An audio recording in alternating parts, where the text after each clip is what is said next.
The daily code snippet. So what are the values you need to know for an H card? Here is the example again with the values of the class attribute highlighted. There are several prefixes that are used: H, P, U, DT, and E. An H prefix is for top-level root classes. Common examples are H card for a person or an organization, H entry for an episodic or date-stamped content like blogs, H feed for a stream of posts.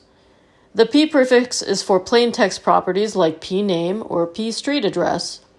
The prefix U is for URL properties, so that is why UMail is used for an email.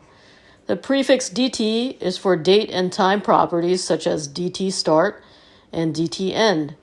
The prefix E is for element tree properties where the entire contained element hierarchy is the value, ergo E content. Looking at our code example again, you can see how the microformats with the H, P, and U prefixes are used to detail contact information: name, street address, locality or town, region or state, zip code, and email.